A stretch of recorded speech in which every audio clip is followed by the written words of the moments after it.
भाभी, आपके हाथ के बने खाने में तो जरा भी स्वाद नहीं है। क्या आप अच्छा खाना नहीं बना सकती? आज खाना अच्छा नहीं बना क्या स्वाति? आज क्या भाभी, आप तो रोज ये बेकार सा बेस्वाद सा खाना बनाकर रख देती हो। अगली बार से मैं मसाले थोड़े ज्यादा डाल दिया करूंगी खाने में, तब शायद तुम्हें पसंद आ जाए खाना। हाँ भाभी, कैसे भी अपने खाने की रेसिपी को सुधारिए आप। माँ जी, क्या आपको भी मेरे हाथ का बना खाना अच्छा नहीं लगता? अब स्वाति कह रही है तो मैं भी कह देती हूँ। वैसे पायल, तेरे हाथ के खाने में वो स्वाद नहीं है जो मैं अपनी होने वाली बहू के हाथ के बने खाने में चाहती थी। क्या? लेकिन कोई बात नहीं, तू निराश मत हो, धीरे धीरे सीख जाएगी। अभी नई नई शादी करके आई है इस घर में, ज्यादा दिन थोड़ी हुए हैं, सब सीख जाएगी। ठीक है माँ जी, मैं कोशिश करूंगी अच्छा खाना बनाने की। हाँ भाभी, आप जल्दी से अच्छा खाना बनाना सीख लीजिए, क्योंकि अगले महीने ही रक्षाबंधन आ रही है। अगले महीने ही रक्षाबंधन है, तो इसका मेरे खाने से क्या संबंध है स्वाति? भाभी, अगर आप खाना ही अच्छा नहीं बनाएंगी तो मिठाई कैसे अच्छी बनाएंगी? क्या मतलब? रक्षाबंधन पर मिठाई तो बाहर से आती है ना? नहीं भाभी, हमारे घर में किसी भी त्योहार पर बाहर से मिठाई नहीं आती, बल्कि घर में ही बनती है। सच में? तो क्या मैं झूठ बोलूंगी आपसे भाभी? नहीं नहीं नहीं नहीं, तुम झूठ क्यों बोलोगी? अगर तुम कह रही हो तो सच ही होगा। इसलिए मैं कह रही हूँ, आप जल्दी से खाना बनाना और मिठाई बनाना सीख लीजिए। हाँ बहू, स्वाति सही कह रही है। जी ठीक है, मैं तो कह रही हूँ आप रोजाना एक नई मिठाई बना लिया करना, इससे आपको प्रैक्टिस हो जाएगी और जब त्योहार पर मेहमान इकट्ठे होंगे तो आप बेझिझक उनके सामने अपने हाथ की बनी मिठाई रख सकती हैं। लेकिन रोज रोज मिठाई बनाना तो थोड़ा मुश्किल हो सकता है, मगर नामुमकिन तो नहीं है ना भाभी? अच्छा ठीक है, मैं कोशिश करती हूँ। चलो भाई, मेरा खाना पीना तो हो गया, मैं चलती हूँ। मेरा भी पेट भर गया है, मैं भी चलती हूँ। भाभी, आप ये सब साफ कर देना। और रसोई भी अच्छे से साफ करना। ठीक है माँ जी। पायल की अभी नई नई शादी हुई थी। पायल ससुराल वालों का दिल जीतने के लिए अपनी तरफ से पूरी कोशिश कर रही थी। अगले दिन स्वाति के कहने पर पायल मिठाई बनाने के लिए तैयार हो जाती है। क्या कर रही हैं आप भाभी? तुमने कल कहा था ना मिठाई बनाने के लिए, इसलिए मैं सबके लिए मिठाई बनाने की सोच रही हूँ। ये तो बहुत अच्छा कर रही हैं आप भाभी, लेकिन मैं थोड़ी कंफ्यूज हूँ स्वाति। मैं ये डिसाइड नहीं कर पा रही हूँ कि मैं सबसे पहले कौन सी मिठाई बनाना ट्राई करूँ। अरे भाभी, आपकी ये प्रॉब्लम मैं चुटकी में सॉल्व कर देती हूँ। हाँ, तुम ही बता दो कि मैं मिठाई में क्या बनाऊं। आप बेसन के लड्डू से शुरुआत कीजिए भाभी। घर में बेसन रखा ही है और इसे बनाने में आपको ज्यादा सामान की भी जरूरत नहीं पड़ेगी। तुमने अच्छा आइडिया दिया स्वाति। अच्छा, ये बताओ, तुम्हें बेसन के लड्डू बनाने आते हैं क्या? नहीं भाभी, मुझे ये सब किचन का काम नहीं आता, मैं तो बस खाना जानती हूँ। हाँ, बेसन के लड्डू तो मुझे भी नहीं आते। अरे तो इंटरनेट पर वीडियो देख लीजिए ना और बनाइए। आजकल कुछ भी सीखना बहुत आसान है। आप नई से नई मिठाई फोन में देखकर सीख सकती हैं और बना भी सकती हैं। तुमने सही कहा, मैं तो हूँ ही स्मार्ट भाभी। अच्छा, बेसन के लड्डू ना थोड़े ज्यादा बनाना, और हाँ, इसके बाद खाना भी बना देना। ठीक है स्वाति। इसके बाद स्वाति वहाँ से चली जाती है और पायल हर दिन अलग अलग मिठाई बनाना शुरू कर देती है। एक दिन, वाह बहू, आज की ये नारियल की बर्फी तो तूने कमाल की बनाई है, बहुत स्वादिष्ट है सच में। थैंक यू माँ जी। ये सब मेरी वजह से ही है माँ। मैं अगर भाभी को मिठाई बनाने के लिए नहीं कहती ना, तो भाभी का ये टैलेंट बाहर नहीं आता। बात तो तेरी भी सही है वैसे। मैं किशन जी को बर्फी खिलाकर आती हूँ, तब तक आप यहाँ अपनी बर्फी एंजॉय कीजिए, ठीक है ना? ठीक है बहू। पायल जैसे ही वहाँ से जाती है, रजनी और स्वाति की खुसर पुसर शुरू हो जाती है। मैं कब से एक बात तुझसे पूछना चाह रही थी बेटा। कौन सी बात माँ? तूने उस दिन पायल से ये क्यों कहा था कि हमारे घर में हर त्योहार पर बाहर से मिठाई नहीं आती?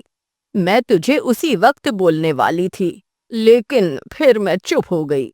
आपको अब रोज रोज भाभी के हाथ की मिठाई खानी अच्छी नहीं लग रही क्या? वैसे अच्छी तो लग रही है, तो क्या रोज मिठाई खाने के लिए तूने ये झूठ बोला था? सिर्फ यही वजह नहीं है माँ, एक और बड़ी वजह है, वो मैं आपको बाद में बताऊंगी। अच्छा, चल ठीक है, बता देना बाद में। मैं तो रोज ये बर्फी, लड्डू, पेड़े, गुलाब जामुन खाकर ही खुश हूँ। स्वाति के दिमाग में कुछ तो था जिसे स्वाति ने अपनी भाभी से छुपा रखा था और सीधी सादी पायल अपनी चालाक ननद के इस राज से बेखबर थी। रक्षाबंधन वाला दिन, जिस दिन का सब लोग इंतजार कर रहे थे, आखिरकार वो दिन आ ही जाता है। मैं बस जल्दी से ये मिठाई बना लूं, उसके बाद मैं तैयार हो जाऊंगी। पहले स्वाति राखी बांध देगी अपने भैया को, उसके बाद मैं भी शाम तक अपने मायके चली जाऊंगी। इधर पायल रसोई में मिठाइयाँ बनाने में व्यस्त थी, तो दूसरी तरफ स्वाति आराम से सोफे पर अपने भाई का इंतजार कर रही थी। माँ, भैया कब आएंगे? जल्दी से उनसे कहिए ना कि तैयार होकर यहाँ आ जाए, मुझे उन्हें राखी बांधनी है। अभी तैयार होकर वो आता ही होगा, कुछ देर तक शांति रख। तभी वहाँ किशन मिठाई के डिब्बे लेकर आ जाता है। तो सब तैयार है स्वाति? हाँ भैया, हम सब तो कब के तैयार हैं, लेकिन आप ही तैयार नहीं थे अभी तक। लेकिन पायल दिखाई नहीं दे रही। पायल कहाँ है? भाभी रसोई में थोड़ा काम कर रही हैं। अच्छा। हाँ भैया, तो अब मैं आपको राखी बांध दूं क्या भैया? पायल को बुला लेते हैं, उसके बाद तुम राखी बांध देना। थोड़ी ही देर में पायल रसोई से अपने हाथ की बनी मिठाई लेकर आती है। ये लीजिए माँ जी, आज मैंने आप सबके लिए मिठाइयाँ बना दी हैं। बहुत बढ़िया बहू। तुमने मिठाई क्यों बनाई? मैं तो बाहर से मिठाई ले आया था। लेकिन माँ जी ने तो कहा था कि इस घर में त्योहारों पर मिठाई घर पर ही बनाई जाती है, बाहर से नहीं आती। लेकिन ऐसा तो कुछ नहीं है, घर पर तो हमेशा से बाहर से ही मिठाई आती रही है। माँ तुमसे ऐसा क्यों कहेंगी? हाँ बहू, मैंने कब तुझसे ऐसा कहा? उस दिन आप और स्वाति दोनों यही तो कह रहे थे। क्यों, तुम ही सच बोल दो स्वाति। हाँ, मैंने तो बस ऐसे ही कह दिया था भाभी, बस ऐसे ही कह दिया था। इसका क्या मतलब हुआ तुम्हारा? मैं यहाँ हर दिन नई नई मिठाई बना रही हूँ, अकेले रसोई में मेहनत कर रही हूँ, और तुम कह रही हो कि ऐसे ही कह दिया। स्वाति, तुम इतने दिनों से पायल से मिठाइयाँ बनवा रही थी। ये बातें चल ही रही थी कि तभी घर में एक लड़का आता है। मुझे स्वाति से कुछ बात करनी है। अरे गौरव, तुम यहाँ? वो तुम आज घर पर मिठाइयाँ भिजवाने वाली थी, लेकिन अब तक घर पर मिठाइयाँ नहीं पहुँची है, इसलिए मैं तुम्हारे घर मिठाई लेने आ गया। कौन सी मिठाई? मैंने स्वाति को 2 किलो मिठाई का ऑर्डर दिया था और पेमेंट भी कर दी थी, मगर स्वाति ने मेरा ऑर्डर नहीं भिजवाया, तो मैं यहाँ वही लेने आया हूँ। ये सब क्या चल रहा है स्वाति? सच सच बताओ। मैं भैया, वो दरअसल भाभी की बनाई हुई मिठाई मैं अपने दोस्तों को बेच रही थी। होममेड मिठाई होने की वजह से कस्टमर काफी बन गए थे, और ये भी मेरा एक कस्टमर ही है जो मिठाई लेने आया है। अच्छा, तो तुम पायल से मिठाइयाँ बनवा कर अपना बिजनेस कर रही थी, और मुझे इस बात की भनक भी नहीं होने दी। तो ये थी स्वाति की दूसरी वजह। ये तुमने सही नहीं किया स्वाति, इस सब में मेरी मेहनत थी, तो इसका प्रॉफिट भी मेरा होगा। जितनी भी मिठाई तुमने बेची, उस सब के पैसे मेरे होने चाहिए। हाँ। क्या हाँ किशन, अगर बहू ने मिठाई बनाई है तो स्वाति ने बेचने में भी मेहनत की है, तो प्रॉफिट भी उसका हुआ ना। अच्छा ठीक है, दोनों प्रॉफिट आधा आधा बांट लो। ठीक है भैया, मेरी मिठाई मैं अभी लेकर आती हूँ आपकी मिठाई। इसके बाद गौरव मिठाई लेकर वहाँ से चला जाता है, और अब तक का सारा प्रॉफिट स्वाति और पायल आधा आधा बांट लेते हैं, और फिर सब साथ में खुशी खुशी रक्षाबंधन सेलिब्रेट करते हैं। बहू, आज की रसोई के लिए जंगल से लकड़ी काट ला। माँ जी, मैं कल ही तो इतनी सारी लकड़ी लेकर आई थी, क्या उनमें थोड़ी भी लकड़ियाँ नहीं बची? नहीं बहू, वो तो सब इस्तेमाल हो गई। इसका मतलब दोबारा घने जंगल में जाकर लकड़ियाँ काटनी होंगी, फिर से दुगनी मेहनत करनी होगी। हाँ बहू, अब जल्दी जा, देर मत कर, नहीं तो अंधेरा हो जाएगा। जी अच्छा ठीक है। और सुन, साथ में शीतल को भी लेकर जा, वो आगे नदी से 2 मटके पानी भी भर लाएगी। जी ठीक है। इसके बाद अनीता और उसकी ननद शीतल दोनों जंगल की ओर निकल जाती हैं। शीतल नदी में पानी भर कर लाती है, और अनीता रात को चूल्हा जलाने के लिए लकड़ी काट कर लाती है। माँ जी, मैं लकड़ियाँ तो ले आई, मगर यहाँ बनाने के लिए तो कुछ भी नहीं है। सब खत्म हो गया क्या? कल ही तो तेरे ससुर शिकार करके लाए थे, और पवन ने मछलियाँ भी पकड़ी थीं। हाँ माँ जी, लेकिन अब कुछ नहीं बचा है। थोड़ी देर इंतजार कर लीजिए भाभी, पापा और भैया शिकार करके लौटते ही होंगे। हाँ बहू, शीतल सही कह रही है, पवन और उसके पापा अब आते ही होंगे। वैसे भी अब रात होने वाली है, इतनी रात में वो जंगल में यूं ही नहीं घूमेंगे। अच्छा तो ठीक है, अब मैं उनके आने पर ही खाना बनाऊंगी। थोड़ी देर बाद ही पवन और सुरेश शिकार करके लौटते हैं। हेलो अनीता, हाँ, हम ताजी ताजी मछलियां पकड़ कर लाए हैं और ये कुछ सब्जियां और फल भी हमें मिले थे तो हम ये भी ले आए। चल बहू, फिर अब जल्दी से खाना बना ले। जी माँ जी। अनीता और शीतल मिलकर चूल्हे पर सबके लिए खाना बनाती हैं। तब तक पवन, सुरेश और विमला खुले आसमान के नीचे और पेड़ों के बीच में बैठे रहते हैं। जब खाना बन जाता है तो अनीता सबको खाना खाने के लिए कहने आती है। खाना तैयार है, आप सब आकर खा लीजिए। हम सब यहीं बैठे हैं, तो खाना भी यहीं ले आ बहू। हाँ, यहीं ले आओ बहू खाना। जी ठीक है। अनीता सबके लिए खाना लेकर आती है और सब लोग खाना खाकर सो जाते हैं। अनीता का परिवार जंगल के बीचों बीच में रहता था। वहीं एक छोटी सी झोपड़ी थी जिसमें अनीता और पवन सोते थे और बाकी के लोग झोपड़ी के बाहर खुले आसमान के नीचे सोते थे। इस रात काफी देर तक अनीता को नींद नहीं आई और पवन ये बात बहुत देर से नोटिस कर रहा था कि अनीता बार बार करवट बदल रही है। क्या हुआ अनीता, तुम अब तक सोई नहीं? नहीं, मुझे नींद नहीं आ रही है। क्यों, क्या हुआ? क्या हुआ? अरे तुम्हें दिखाई नहीं देता कि मैं कैसे इस जंगल में अपनी जिंदगी गुजार रही हूँ? कैसे? रोज रोज जंगल से लकड़ियां लानी पड़ती हैं चूल्हा जलाने के लिए, नदी से पानी भरना पड़ता है। इतने घने जंगल में रह रहे हैं, जंगली जानवरों का भी डर बना रहता है। और इतना ही नहीं, जब से मैं यहाँ शादी करके आई हूँ तब से बस इन 2 साड़ी में ही दिन गुजार रही हूँ। और तुम पूछ रहे हो कि क्या हुआ? लेकिन तुमने अपनी मर्जी से शादी की थी। मर्जी से नहीं, तुम्हारे परिवार ने झूठ बोलकर मुझे फंसाया था। जब तुम मेरे घर रिश्ता देखने आए थे तो तुमने कहा था कि तुम्हारा कई बीघे का जंगल है, लेकिन ये नहीं बताया था कि तुम जंगल में ही रहते हो। मेरे माता पिता ने सोचा कि तुम्हारे पास इतनी सारी जमीन है तो जरूर तुम सब ठाट बाट से रहते होंगे, लेकिन तुमसे शादी करके तो मेरी जिंदगी झंड हो गई है। अब जो हो गया सो हो गया, पुरानी बातों को याद मत करो। कितने सपने थे मेरे शादी के। सोचा था इतने बड़े घर में शादी हो रही है मेरी, मैं महारानी बनकर रहूंगी, लेकिन यहाँ तो तुमने मुझे आदिवासी बना दिया है। अब इसमें मैं क्या करूं बताओ? हम तो सालों से इसी जंगल में रहते आ रहे हैं। तुम्हें कैसे पता होगा क्या करना है? तुम्हें तो बस शिकार करना आता है। तुम बात को बढ़ा रही हो अब। तो सो जाओ फिर, मेरा भी दिमाग बहुत खराब है। पवन और अनीता आपस में लड़कर सो जाते हैं।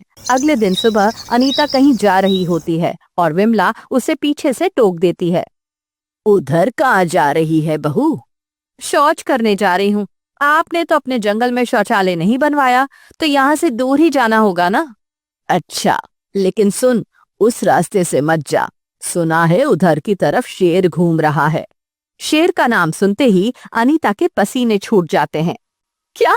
शेर? हाँ, कुछ लोग कह रहे थे कि जंगल में एक शेर अपना आतंक फैला रहा है और कल रात सोते समय मैंने भी शेर की दहाड़ सुनी तो थी। क्या आप सच कह रही हैं माँ जी? मैं क्यों झूठ बोलूंगी अब। अच्छा। क्या हुआ, अब नहीं जा रही क्या? नहीं माँ जी। क्यों? आपने कहा ना कि अभी जंगल में शेर आया हुआ है। तो इसमें कौन सी नई बात है बहू? ये जंगल है तो जंगली जानवर तो आएंगे ही। हम तो सालों से यहाँ इन्हीं के बीच रहते आए हैं। आप सब रहते आए होंगे माँ जी, लेकिन मैं नहीं रहती आई हूँ ऐसे जंगलों में आदिवासियों की तरह। अरे कम से कम शहर न सही, गांव में ही कोई घर तलाश कर लीजिए। कि आपको किसी की जान की परवाह नहीं है? अगर आपकी बहू को ही शेर ले गया तो क्या करेंगी आप? तो नई बहू ले आएंगे, इसमें कौन सा दुखी होने वाली बात है? क्या? अरे मैं मजाक कर रही हूँ बहू। चल फिर अब कुछ खाने का बना ले, इतने में मैं नदी से नहा कर आती हूँ। संभल कर रहिएगा, कभी शेर या फिर कोई दूसरा जंगली जानवर ना आ जाए। मेरी चिंता मत कर बहू, तू बस अपना ध्यान रख। वैसे ये बात तो माँ जी ठीक कह रही हैं। इसके बाद विमला नदी की ओर चली जाती है। शीतल अभी सोकर उठती है और पवन और सुरेश सुबह जल्दी ही शिकार के लिए निकल चुके थे। अनीता अब कुछ खाने के लिए बनाती है। आज तो बहुत तपती धूप है, आज तो रहना मुश्किल हो रहा है। क्या हुआ भाभी, कैसे परेशान हो रही हैं आप? तुम देख नहीं रही इस गर्मी ने कितना परेशान कर रखा है? अरे भाभी, आप इस मामूली सी गर्मी से परेशान हो रही हैं, फिर तो अगर बारिश आ जाएगी तब तो आपका क्या ही हाल होगा। क्या हाल होगा मतलब? अरे भाभी, ये जंगल है जंगल। बारिश में तो और ज्यादा हालात खराब हो जाते हैं। हर जगह कीचड़, पानी से भरे गड्ढे, जंगली जानवरों का आना, और ऊपर से चूल्हा जलाने के लिए लकड़ियां भी नहीं मिलती क्योंकि बारिश में सब भीग जाती हैं। इतना ही नहीं भाभी, बल्कि यहाँ तो बारिश से बचने के लिए घर की छत भी नहीं है। ये तुम क्या कह रही हो? और नहीं तो क्या भाभी, ऐसा ही होता है यहाँ पर। तो तुम सब यहाँ कैसे रह लेते हो? हमें तो आदत हो गई है। आप तो अपना सोचिए, और अगले महीने ही बरसात का मौसम आने वाला है। अनीता जैसे तैसे अपनी जंगल की ससुराल में एडजस्ट करने की कोशिश कर रही थी, मगर शीतल की बातें सुनकर अनीता और ज्यादा घबरा गई थी। मैं अब और ज्यादा वक्त जंगल में नहीं रह सकती। मुझे कुछ न कुछ सोचना होगा यहाँ से निकलने के लिए। क्या हुआ भाभी, किस सोच में पड़ गई आप?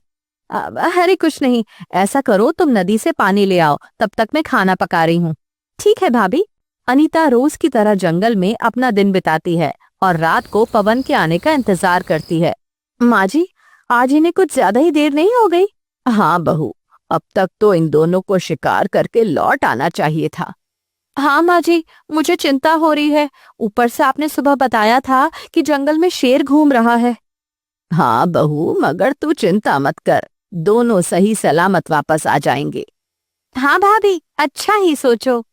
अनीता बहुत देर से पवन की राह देख रही थी और थोड़ी देर में ही पवन और सुरेश उसके सामने आकर खड़े हो जाते हैं। आ गए आप? मैं कब से आपकी राह देख रही थी। आप ठीक तो है ना? शुक्र है दोनों समय पर आ गए। हाँ, आपको आने में इतनी देर क्यों हो गई? और ये आपके हाथ में चोट कैसे लगी? तुझे चोट लग गई है पवन? हाँ माँ, वो आज रास्ते में शेर ने हम पर हमला कर दिया था, तो बचाव में ये चोट आ गई। क्या? शेर ने हमला कर दिया और आप इसे छोटी सी चोट कह रहे हैं? माँ जी, अब मैं और रिस्क नहीं ले सकती। हमें जल्द से जल्द यहाँ से चले जाना चाहिए। अनीता ठीक कह रही है माँ, शेर बहुत खतरनाक है और यहीं आसपास घूम रहा है। जल्दी ही पास के गांव में रहने के लिए चले जाना चाहिए। सुरेश जी, आपको तो चोट नहीं आई ना? नहीं, मैं ठीक हूँ। अच्छा ठीक है। इस हादसे के बाद से मैंने तय किया है कि हमें किसी गांव में चले जाना चाहिए। हाँ माँ जी। इसके बाद अनीता की ससुराल जंगल की जगह एक पास के गांव में चली जाती है और तब जाकर अनीता को थोड़ी राहत मिलती है। अब आपके हाथ की चोट कैसी है पवन जी? मेरे कोई चोट नहीं लगी, मैं ठीक हूँ। और उस दिन शेर ने जो हमला किया था उसका क्या? वो तो बस मैंने एक बहाना बनाया था जिससे हमारा परिवार गांव में रहने लगे। तुम भी तो यही चाहती थी ना? तो ये सब आपने मेरे लिए किया? हाँ, तुम्हारे लिए भी और सबके लिए भी। जंगल में रहना अब ज्यादा ठीक नहीं था।